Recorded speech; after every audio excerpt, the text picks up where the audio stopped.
Good day, good people, and I hope you are finding the day beautiful and toneful as we make our way to beautiful Tone Town. As you may have noticed, it is a little bit light today in the Miata, where we are not traveling with our normal travelers, Grant and Brian. Both are on vacation or otherwise indisposed, and so today it will just be you and me as we make our way through the conversation of quality buffers and pedals that have onboard buffers, and maybe give you a little bit of a guide as to not only how to understand the application of buffers better as it relates to your pedal board, but where you might be able to double up and have a pedal, let's say, that has a buffer internally that you could use as a standalone buffer for your actual system, so you don't have to duplicate, let's say, a separate standalone buffer unit with another pedal that maybe could serve a similar purpose if you're, for budgetary reasons or space reasons, trying to consolidate or decrease your overall expenses. So that's going to be the primary topic today, and we're going to talk about several different examples, and I feel like this is something that comes up quite regularly, not only in discussion topics on YouTube and discussion topics on social media and Instagram, but I think it also is something that there isn't a lot of clarity on. I think most people understand now by way of YouTube influencers and just the speed with which information travels now, that people need buffers, and if you don't have enough of them or good ones, that there's going to be a catastrophic impact on your tone. I think that there can be an overcorrection, and has been an overcorrection maybe, of the amount of buffers, and that the quality of buffer matters, and we'll talk about that to some degree. But I think that there is definitely a place for the buffer, and I think that the degree to which you feel some facility and comfort in understanding the basic concepts, I think you'll be a lot better off for it, and your rig will be better off for it.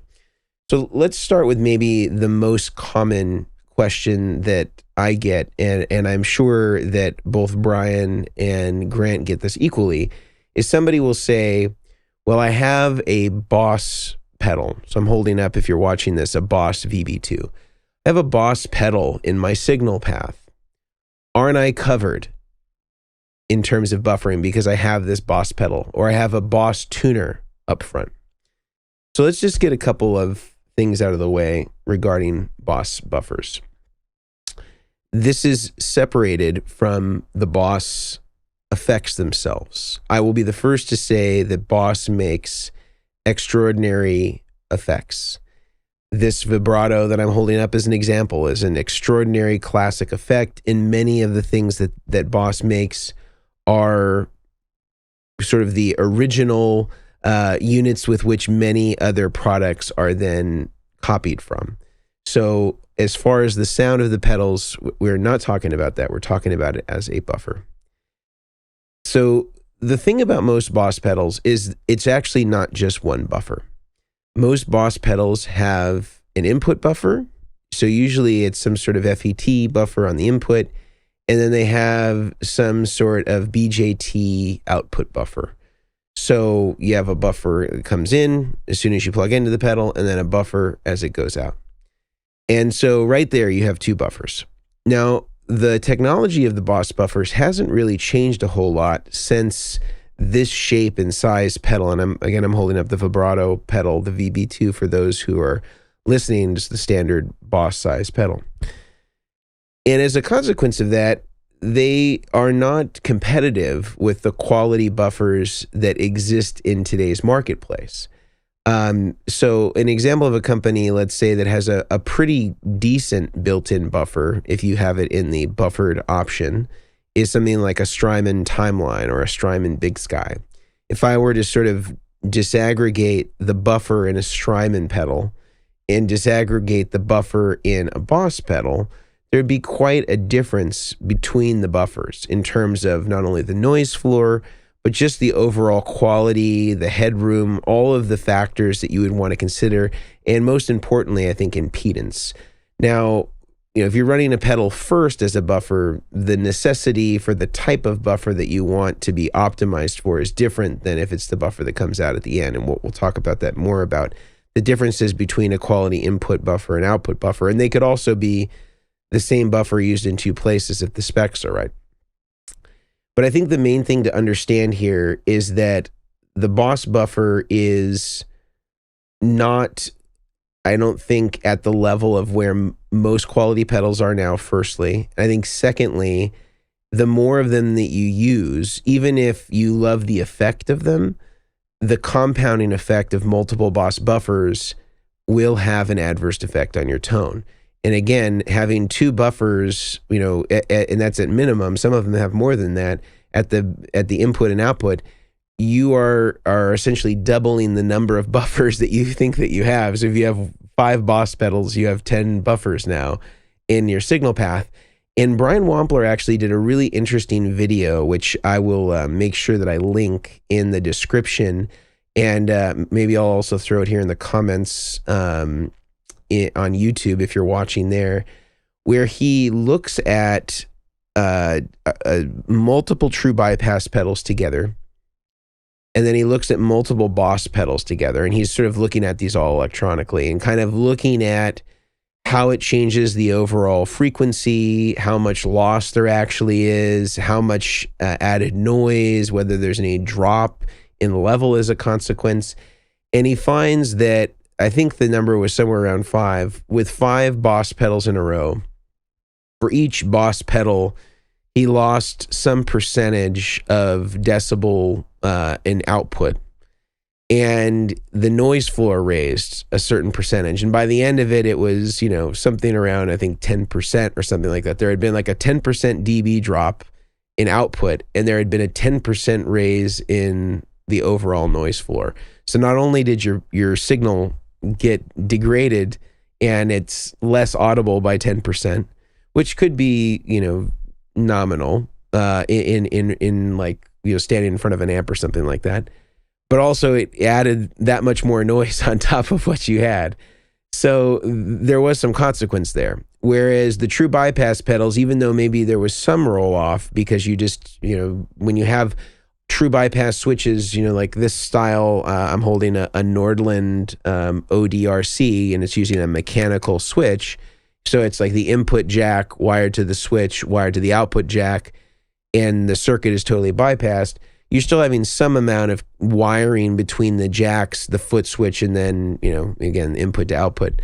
So there is some there, but it's really not that much different than probably the equivalent of a certain number of feet of cable. Let's say, 5 feet of cable at most of let's say a lower capacitance cable.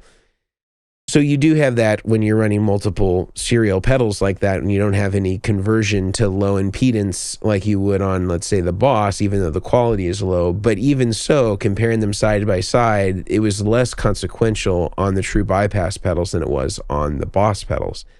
So I think that was a good illustration of what happens when you don't consider the quality of buffer. Because I think a lot of people, as I mentioned, as sort of the sort of fictitious story that we hear over and over again is, well, I don't need a separate buffer. I have my Boss pedal up front, my TU2, or I have my Boss delay or reverb at the end. I don't need a buffer. I got that covered. And I think the misnomer is, because you have a buffer means it's a good one. It would be like saying, I don't need a Klon because I have a Boss OD3, or fill in the blank overdrive that is inexpensive and very accessible, as though every overdrive is the same as a Klon.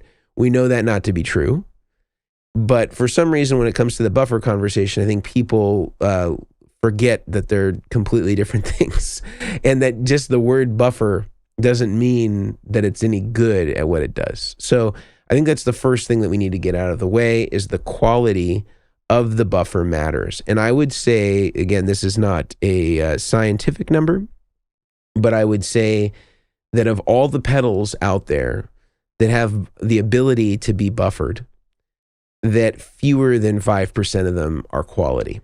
And that's really about thinking on it on the level of the headroom of the buffer, the noise floor, the swing that it can take, can it work at, let's say, with line level signals, and I think more importantly, the impedance. So I think that maybe this is a good place to talk about the differences between input buffer and output buffer and impedance. Because I think that this is where you see people get really confused in understanding not only quality, but the optimization of the buffer in where it goes. So when I talk about an input buffer, I mean the buffer that comes directly after the guitar. Now, this is presuming that you don't have anything that's impedance sensitive. So that would be something like a fuzz or a treble booster or a vintage wah like this old crybaby that I'm holding up here. These would be things that generally you would want a buffer to come after. You wouldn't want the buffer first and then these, but that's an aside. So again, back to input buffers, this is the first thing that you plug into. Guitar comes right in. And the job of the input buffer is twofold.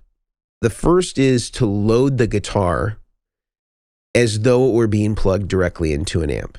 So if you have a 10-foot cable, let's say, coming out of your guitar that would ordinarily plug directly into your amp if you weren't using any sort of pedals or a pedal board, instead it would go into the pedal board instead of the amp. Now, we want our guitar pickups, which if they're passive, and the presumption here is that they're passive, is that we want the guitar pickups to react as though they're loaded by a tube amplifier. And pretty much every guitar amplifier is at a 1 meg input impedance. And there's a few exceptions, like older Gibsons are 500K, but for the most part, we're talking about 1 meg across the board as it relates to the input impedance of most tube amps. So we want our buffer to match that. So we wanted to have a 1 meg input impedance so that it matches the same loading that we would see of our guitar pickups. And then on the output of that buffer, this is not an output buffer. This is just, let's pretend that this pedal is here that I'm holding up is the buffer. Input would be 1 meg. And then on the output of it, we would want it to be really as low as possible. So the closer to 0 ohms, the better. But reasonably, I would say anything between maybe 1 or 200 ohms is ideal. Now, that's a really broad stroke way to sort of maybe make a determination whether a buffer might be of quality. There are, of course, buffers that meet those specifications that are not really that great. We'll talk a little bit more about that momentarily. But just to have a sense of what the input buffer does, the job is twofold. It is to load the guitar pickups so that the guitar pickups believe they're seeing an amp. And on the output, it is converting the signal to a low output impedance. The idea there is that we'll be able to drive that signal through as many pedals and interconnection cables as possible with doing the least amount of damage by the time it reaches the actual amplifier, which could be 10 pedals, 10 patch cables, and 1 long instrument cable away from where the signal starts. The other thing that should be mentioned about this is that the input buffer is only effective.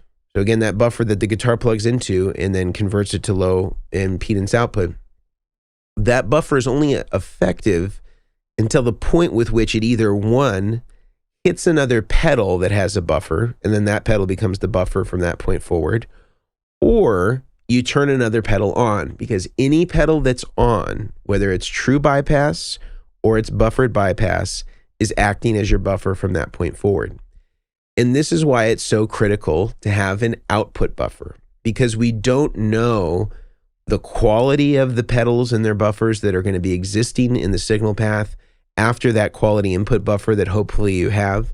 And so we don't want to rely on any one individual pedal to have to drive the line from the start of the pedal board to the end of the pedal board without knowing the variables that might exist in between. So by putting an output buffer at the very end, what that ensures is that no matter what combination of pedals are on and the quality of buffers that may exist inside them, that by the time it reaches the end of the pedal board and is ready to drive that long cable back to the amp, that you have another high quality buffer again that's going to make sure that it's got a low output impedance signal and that it's going to make it all the way to the amp with as minimal degradation as possible. Now on the output buffer, it's not so critical that you have a 1 meg input impedance. That's more critical in the very beginning of the chain where the guitar connects. You want to see 1 meg there because the guitar pickups should be loaded as they're used to being loaded by a regular tube amp. On the output, however, that's not so important about the input impedance, but what is very important is that you have that really low output impedance, that as close to 0 ohm as possible, but reasonably between 100 and 200 ohms. That's the spec that you would want to look for an output buffer. Now, there's companies like ours, like Vertex Effects and like Goodwood, that make buffers that have all of those buffers incorporated into a single box, and even more in the cases of both of our companies, in fact, where you can get more buffers that would be there for the effects loop if you're using that, or for stereo rigs, etc. But at minimum, you should have one first as the input buffer and one last as the output buffer. And ideally, the specs on those buffers are 1 meg input impedance, especially for the input buffer. And on both the input and output buffers should be between 100 and 200 ohms output impedance or lower. I want to continue talking about this, and we'll get into a deeper dive on buffers, but I want to first talk about a couple sponsors that make the podcast possible every week. The first of which are our friends over at the Guitar Sanctuary. Now, although Brian is not here today, he basically lives at the Guitar Sanctuary. He loves it so much. He builds all of his pedal boards through Omilion Audio inside of the Guitar Sanctuary. So if you're looking for somebody to not only build your rig, but you're looking for a place to source all of the great products, whether that be from Goodwood, whether that be from Vertex Effects, and whatever other pedal brands and companies you might like, I guarantee you that they are most likely not only sold, but can be put on a pedal board for you right at the Guitar Sanctuary by way of Brian Omilion. So check them out, theguitarsanctuary.com, a dealer again of ours, of Goodwood. Really, really great place to get stuff, very high-end boutique stuff, and also some nice kind of middle-of-the-road stuff. If you're looking for that, I highly recommend you check out the Guitar Sanctuary. Secondly, I want to talk to you about the Sweetwater Gear Exchange. Now, if you're not familiar with the Gear Exchange, it is sort of a hybrid between sort of a Craigslist, eBay, and a Reverb. It's got a really extensive platform where there are just countless listings for pretty much everything you can think of gear-wise, whether it be a custom shop Fender Stratocaster to a cool boutique pedal. They have all that stuff. But the thing that I think that I like a little bit more about Sweetwater's Gear Exchange as opposed to some of those other platforms is, as a seller, they really try to prioritize you. And if you decide that you want to put all of your earnings onto a Sweetwater gift card, you can keep 100% of those earnings and you don't have to pay any in fees. So long as it goes to a Sweetwater gift card, you keep 100% of your earnings and you can use it on stuff that you might already be buying anyway from Sweetwater. So I highly recommend that you check out the Sweetwater Gear Exchange. You can set up an account for free, get buying, get selling right away. It is an excellent service, and I highly recommend you check it out. That's at sweetwater.com/used. Again, sweetwater.com/used. All right. So we talked a little bit about input buffers, output buffers, the specifications that you're looking for. We talked a little bit about boss buffers. Now, I want to talk to you about what happens if you're looking for a buffer, let's say, and you see that it reaches the sort of the gold standard specifications of that 1 meg input impedance and 100 ohm output impedance. How do you know if it's a good one? Because, I would say that in most cases that using that criteria is going to probably lead you to the promised land. There are occasions where it won't. And let's talk about some places where it won't lead you to the promised land. So one of the most common places where I see buffers that meet a high quality spec but are actually not high quality buffers are in people that take the Klon circuit buffer and sell that as just its own buffer. So again, no overdrive or distortion. They're just taking the buffer component of that circuit and then selling it as a standalone buffer. And where the Klon may be an amazing overdrive pedal, and I think that's fairly universally understood by most people, it is not the clone of buffers, so to speak, if you just take out the buffer section and sell that as its own buffer. The biggest issue with it is that it is firstly not a transparent buffer. It does add quite a color. And I think one of the principal reasons that happens is it uses an IC called a TLO72. Now, in an overdrive, that's an excellent choice, or one of many great choices that you could use for an IC chip. And it's a very classic color that a lot of people have depended on for their overdrive circuits, and it can be very, very nice for that sound. However, in the context of a buffer, even the manufacturer of the TLO72, Texas Instruments, will tell you that this chip is not stable if it's run below 1K, so 1,000 ohms. And we're recommending that you run it, or we're recommending that a good spec is between, let's say, 100 and 200 ohms. So I do see some people that take that circuit and they run it down at 100 ohms so that they can say they have this really low output impedance.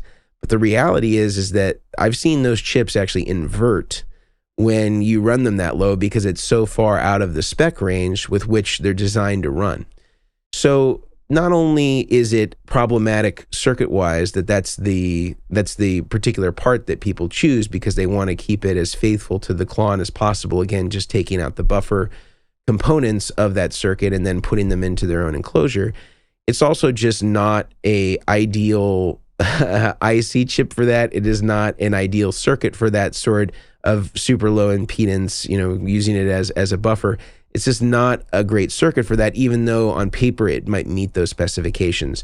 So I'd be very suspicious if you see something that meets that spec, you're not sure about the quality of it, and you ask the manufacturer what IC it's using. If they say TLO72, it can't be done stably in that particular type of circuit. If you want it to run at the quality of a Goodwood buffer or a Vertex buffer, and there are other companies out there that make quality buffers. The Mesa Boogie buffers are really, really well made. Those were made by Mario at Access Electronics, who's now revived Access Electronics, and he makes great buffers as well. If you want something that's a little bit more customized, he's up in Canada. He was the one that designed the Mesa Boogie Highwire, which is their dual buffer boost and has a tuner out as well and a mute.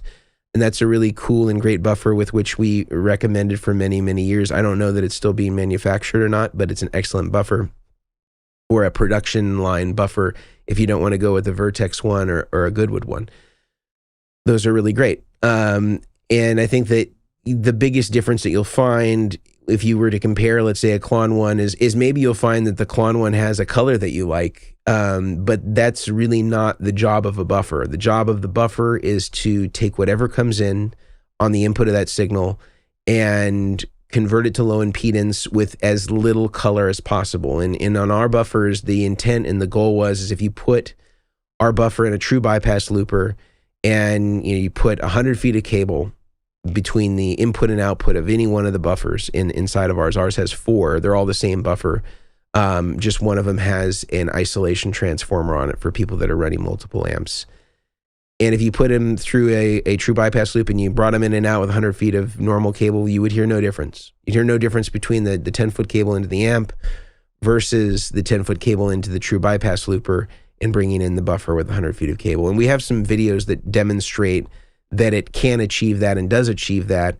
And that to me is kind of the gold standard as far as tests are concerned. If you can get the buffer to be as transparent as possible and not do anything to the tone, that's ideal. And we've had a lot of people that have tested that. The buffer that we use is the same buffer that's in our Vertex Boost, which is one of our most popular and famous pedals that we've ever made. And Robin Ford famously said that it was the only pedal that went off made his Dumble sound better.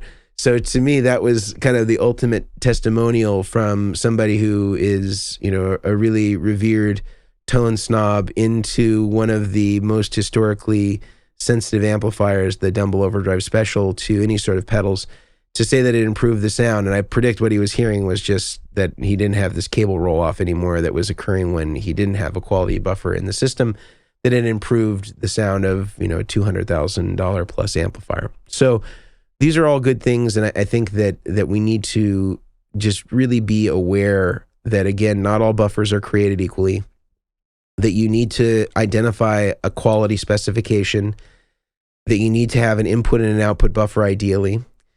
But let's maybe spend some time on pedals that have great built-in buffers already. Let's say, for example, you're in a situation where you are cramped for space, or you're maxed out on your power supply, and you need to make do with the pedals that you have in order to produce the right amount of buffering.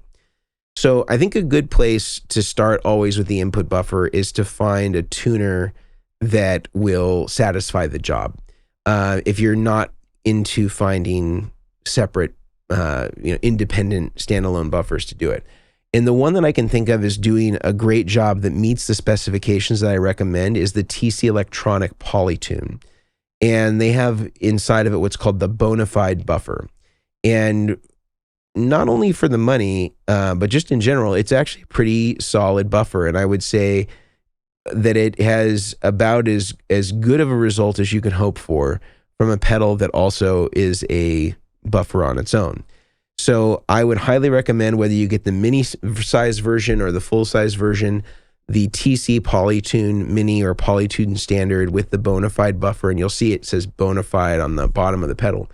Those are an excellent choice that will not only properly load your guitar at 1 meg and convert the output impedance, I think it's around 100 or 150 ohms, but it will also act as your tuner, and it can double as the tuner and the buffer in one box. So that can really save you some space.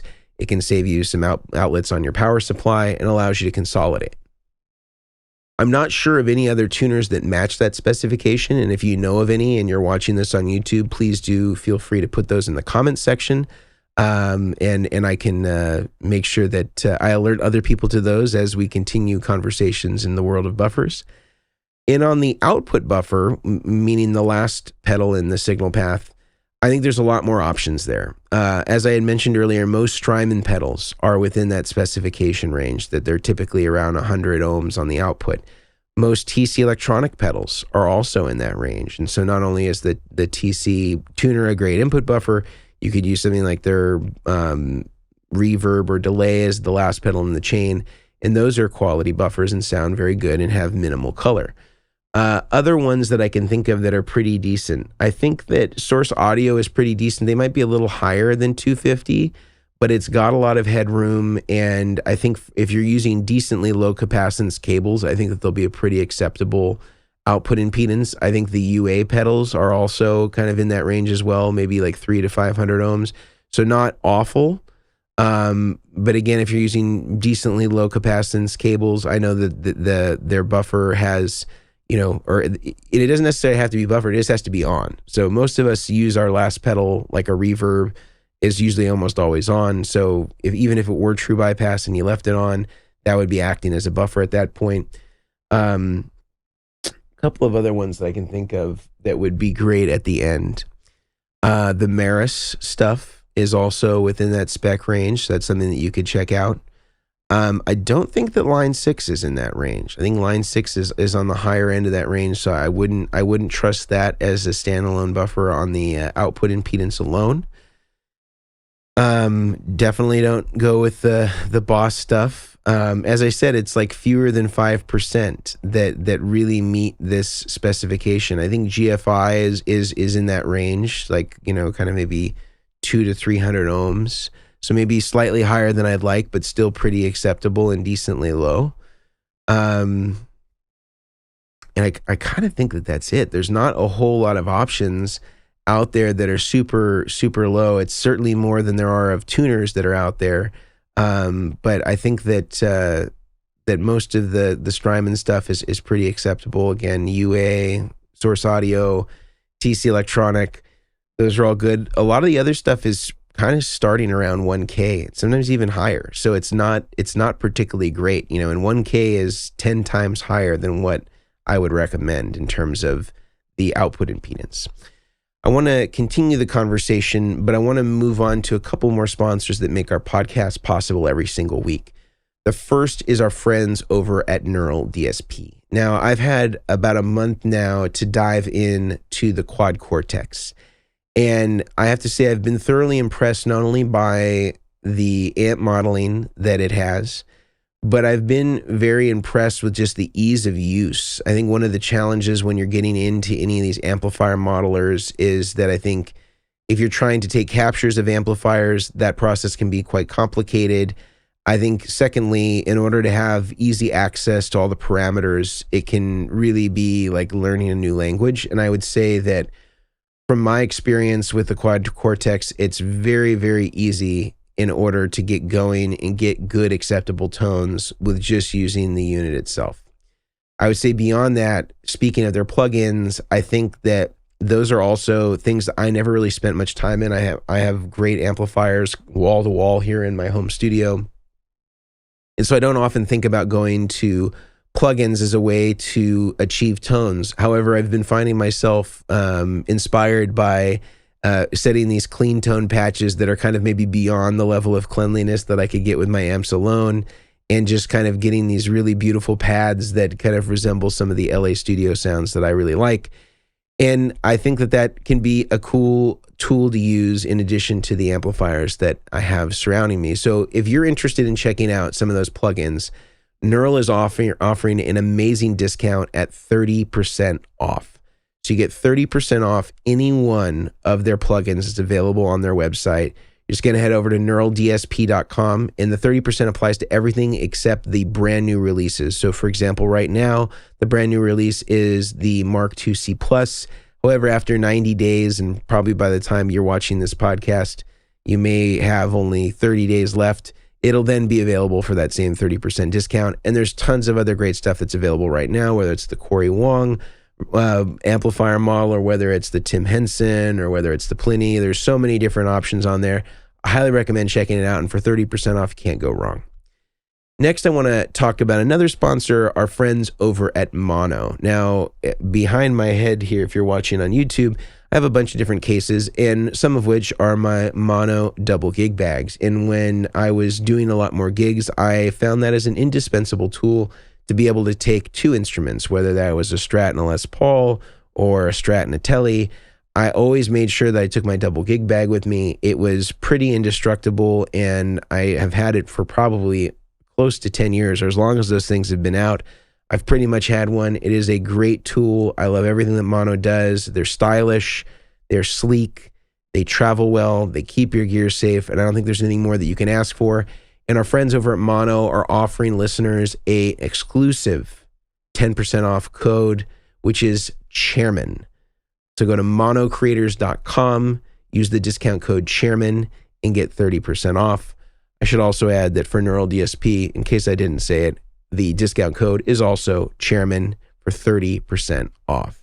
So again, that's neuraldsp.com. If you want to check out the plugins, the code is Chairmen for 30% off. And for Mono, the coupon code is also Chairmen, and that's for 10% off. Let's get back to more talk on buffers. So another thing that I want to reiterate about the buffers is not only have we talked about input-output buffers, specs that you want to look for in terms of impedance, things that you want to be careful of even if something looks like it meets the impedance, what an example of maybe inferior buffers are in the case of the Boss pedals. There are some pedals that are not buffered and they're not true bypass. So an example of this is this old Crybaby wah that I have. And if you're watching on YouTube, you can see it's got a halo inductor. I think this is maybe a late 60s Crybaby. So in any case, you can see here the foot switch, it's got a mechanical foot switch, and it's a single pole double throw. So there's no way that this is true bypass, but it's also not buffered. And what ends up happening on some of these old vintage pedals is that it ends up leaving some remnants of the circuit still in the signal path, like passive components and things like that in the signal path. It doesn't fully bypass the circuit. So often the consequence of these is that it sounds maybe the most like there being a blanket over your amplifier, because you have this load basically all the time on the guitar, and it sounds like you've got just like a really high capacitance or super long cable before you're going into your amplifier. And on these, there's really no fix short of one, putting them into a true bypass looper where you can fully bypass them, and that would kind of suck for the purposes of a crybaby. Excuse me, where you want to have fast access to turning it on and off.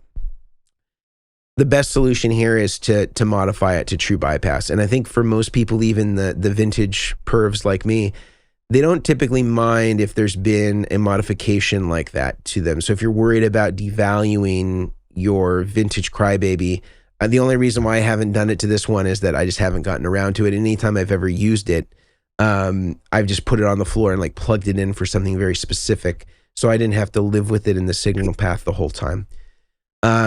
But ordinarily, you would change it to true bypass. You would change this to a double pull, double throw if you wanted to, not have to drill any more holes, and you were going to add an LED. You can get away with just a double pull, double throw. If you wanted to add an LED, then you would have to go to a triple pull, double throw on these. But I think that most people would just add a true bypass switch to them. I think it's the easiest and the path of least resistance, and is going to remove any of the extraneous components that may be left in the circuit that you don't want to be kind of loading down your tone. And again, a lot of vintage pedals are like this, where they leave, again, some parts of the circuit in there, but they're not technically true bypass, and they're not technically buffered bypass.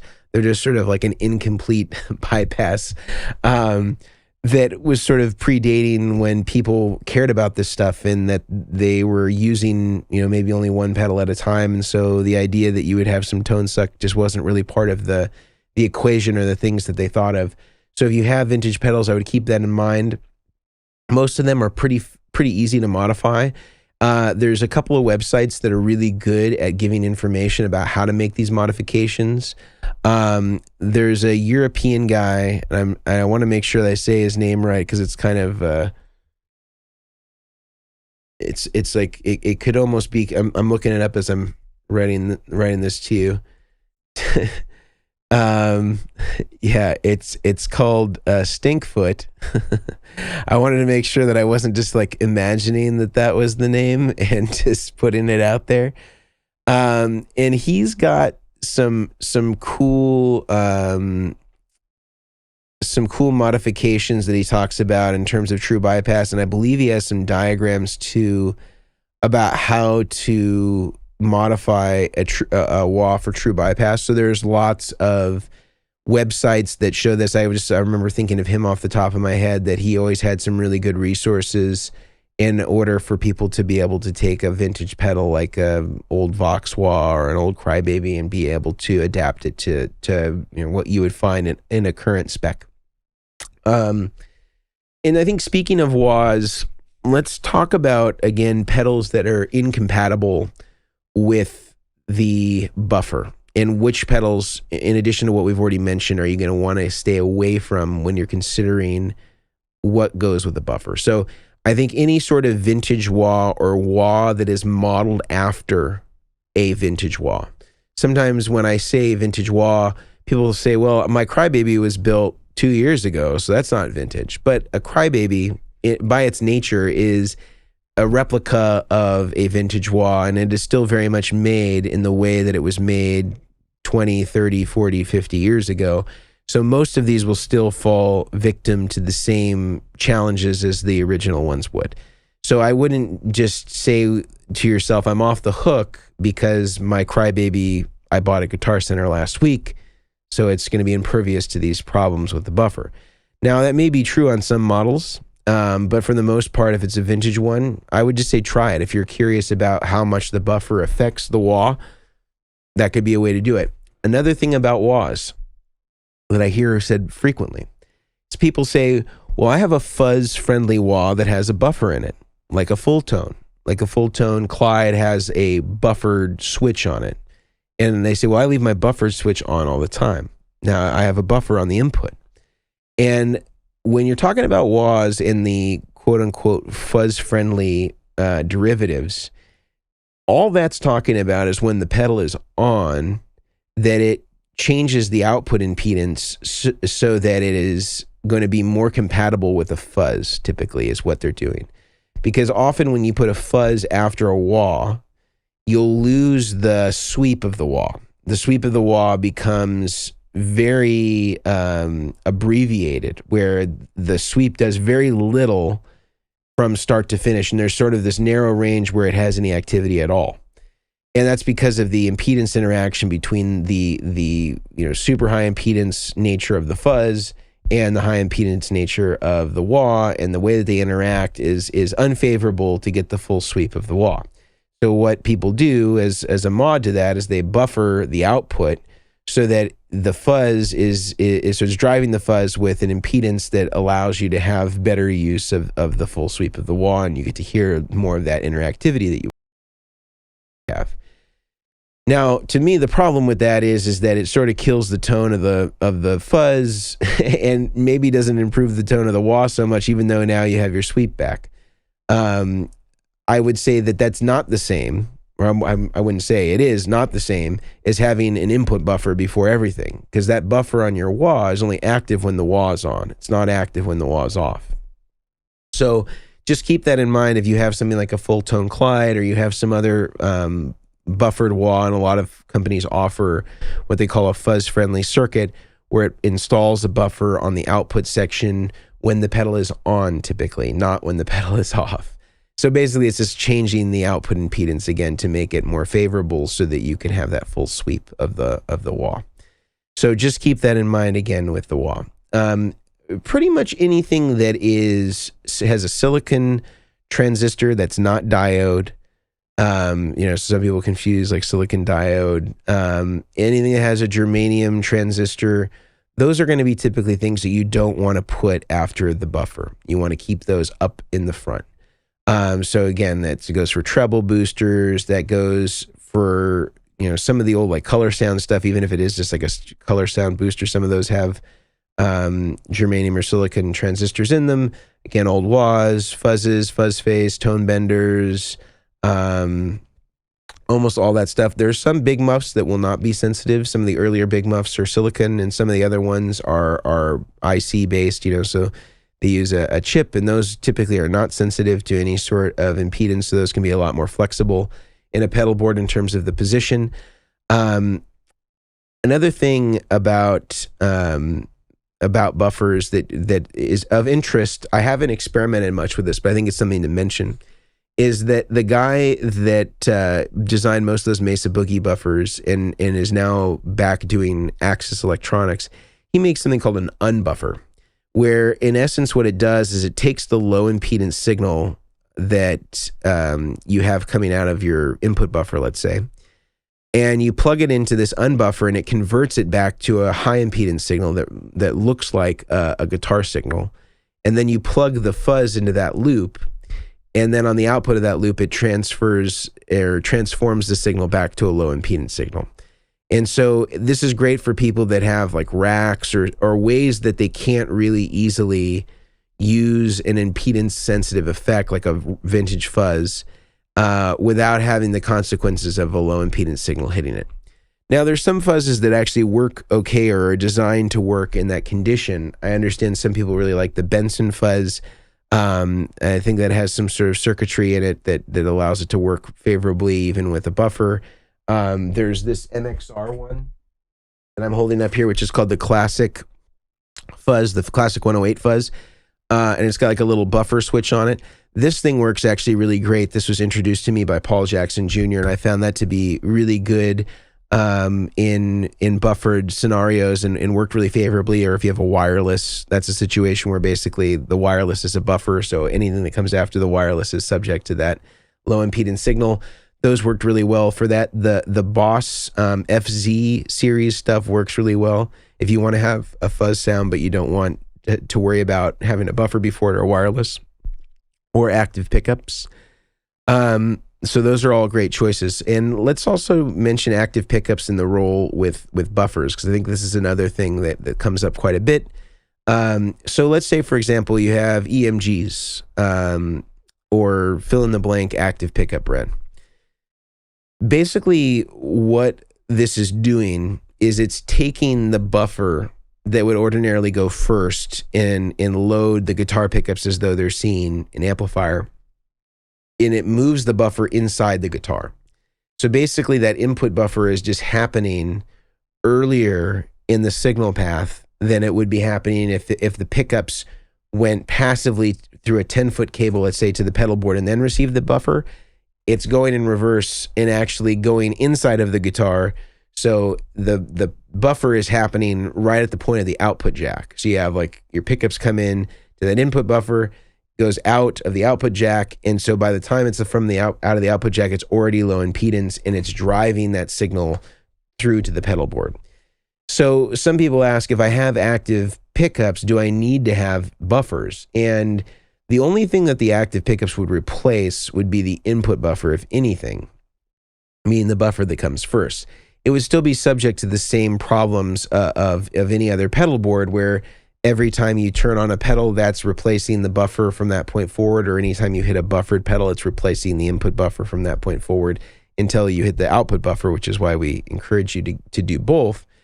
The active pickups are subject to the same thing. So it wouldn't really help you so much in terms of signal preservation comparatively to using an input buffer, only that maybe it's removing any of the capacitance effects of that very first cable between the guitar and the input of the pedal board. So, they can have a sound, and I think a lot of people are into active pickups because of something that they do that they like, as far as the sound is concerned, that they prefer, and that's great. And they could get rid of their input buffer if all their guitars are all equipped with active pickups and they don't have any need for an input buffer. Excuse me. But I would say that the best thing to do is to leave an input buffer on the pedal board, even if you have active pickups, if you think that there are occasions where you'd be switching in between. Because if it's a quality buffer, the impact of having the onboard low impedance buffer on your Strat or whatever it is that has the active pickups, it's not going to have that consequential of an impact by adding another input buffer afterwards. Equally, if you have a wireless system and you sometimes use wireless and sometimes don't, I wouldn't freak out about having an input buffer that it plugs into, because again, the amount of noise that any input buffer, if it's a quality buffer, will add will be so negligible that you really wouldn't hear any of that difference.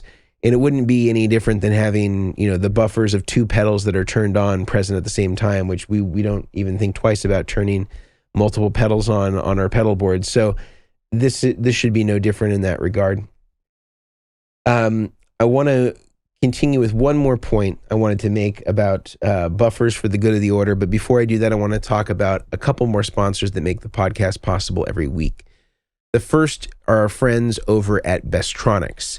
Now, Brad, who is the point person for most of us at Bestronics, is not only an incredibly knowledgeable individual, but really knows how to make you feel great as a customer. They treat everybody great. They'll answer all of your questions and go the extra mile for you. He will answer all sorts of technical questions about cables, plugs, anything that you can imagine that you might need as an accessory in order to build the pedal board of your dreams. They're going to have at Bestronics.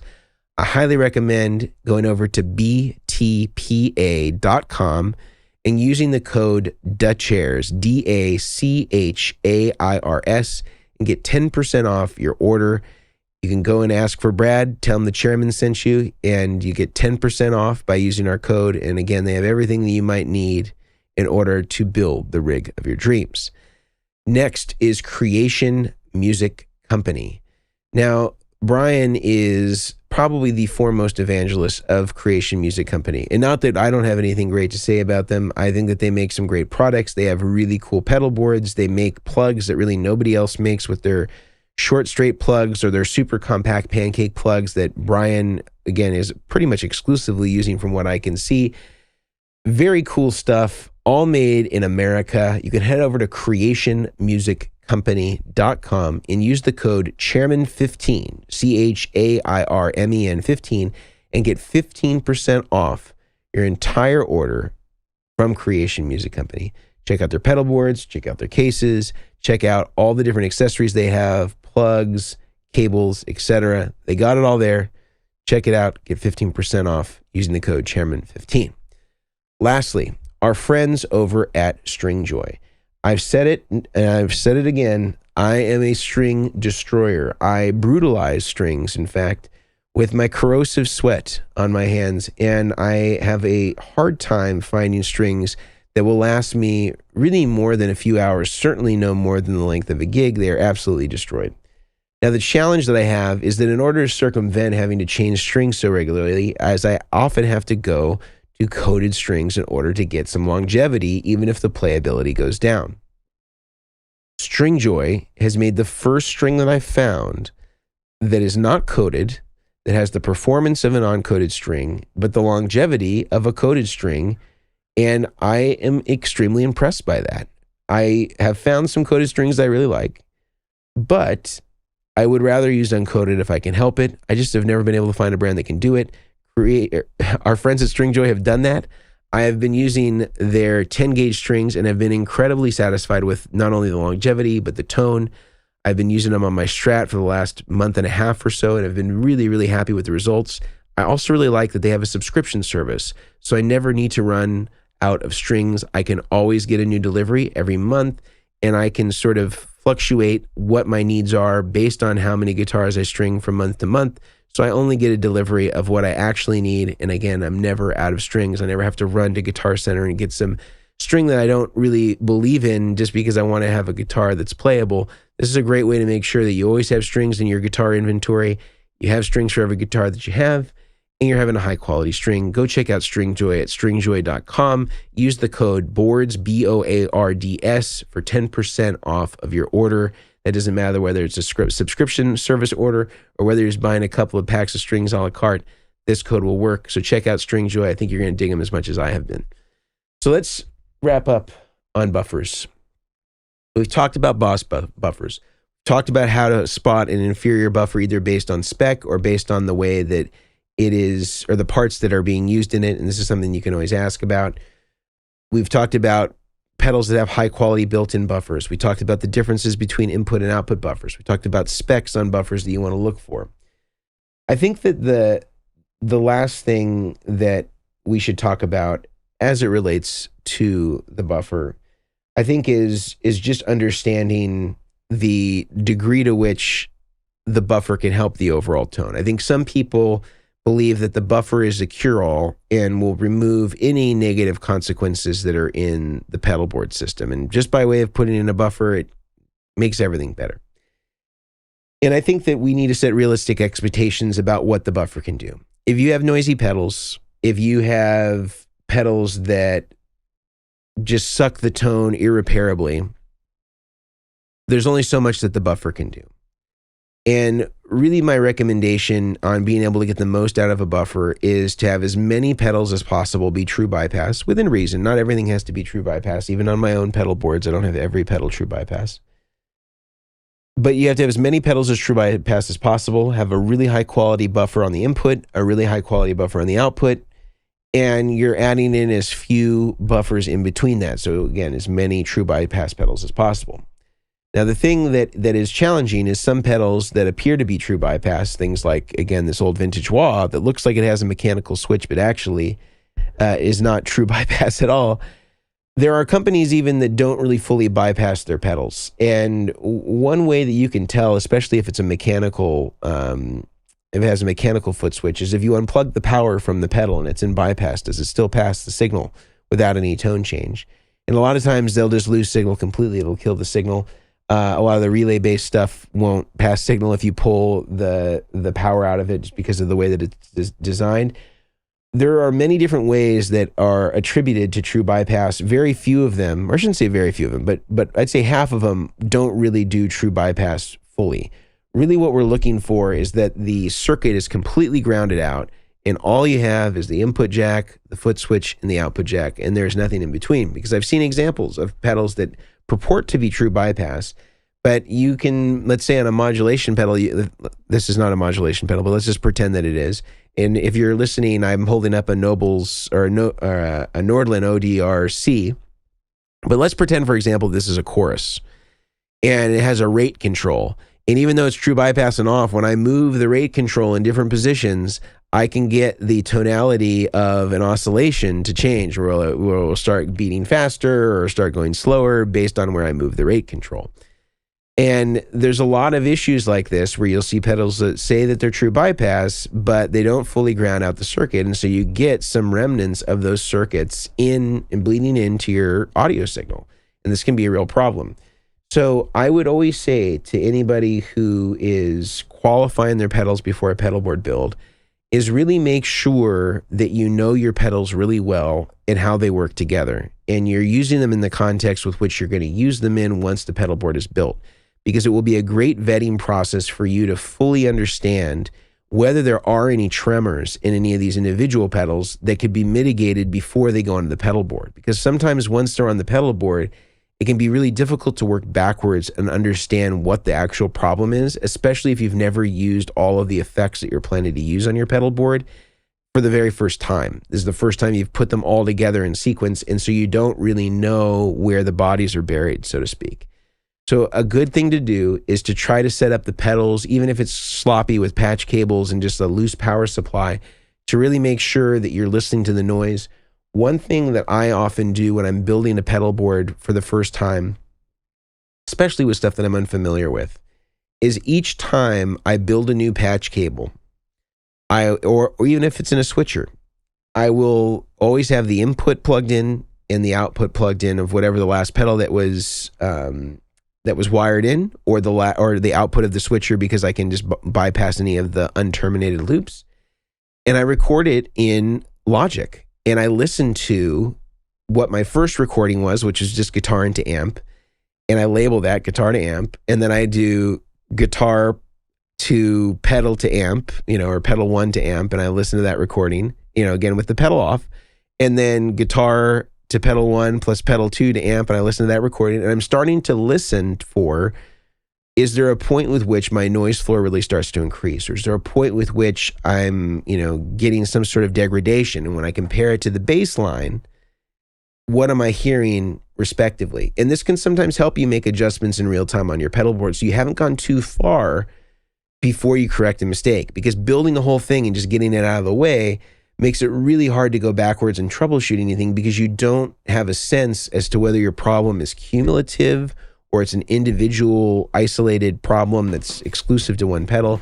This is a really smart way to start to develop not only a pedal board building and troubleshooting strategy, but also start to really understand what effects in your pedal board chain are problematic, if there are any. Because again, if you haven't been using them together in the context of the pedal board, you're going to invariably, come up with some problems, and those bodies are going to float to the surface, and you're going to have some problems. And so I always recommend, especially if you're building with pedals that you're not familiar with or you haven't used together in this combination, is record them if you have the ability to, as you add each pedal in, and just sort of get a baseline, even if it's just for noise floor, like plug into your guitar but turn the volume off. And just see if you're getting any increases in noise as you add in more effects and more cables, especially if you're not using a switcher, because you don't have any way to isolate those cables one from another. So just something to recommend to you as a best practice as it relates to buffers, as it relates to pedal board building. Again, I appreciate everybody being here. If you enjoyed the podcast, I highly recommend that you write us a review on iTunes. That seems to be the place where all the other podcast apps seem to draw their optimization from. If you're watching us on YouTube, I welcome you to like and subscribe, or leave us a comment. We love to hear from you about whether you have any disagreements about my methodology as it relates to input and output buffers. I won't say that it's that I'm unique in my approach to this. This seems to be the professional standard that I have been repeating for many years, but there are a few people, I'm sure, here and there that may find that they have differing opinions on this, although I would doubt that they're in the professional field if they do. In any case, I hope this was enjoyable. I know this was a little bit different than normal, but I wanted to make sure that we still were able to be here and present every Monday as expected. And again, check out our sponsors. They make the podcast possible every single week. And I, just as the rest of you, I'm sure we'll look forward to seeing Brian and Grant resume next week. And until then, see you later.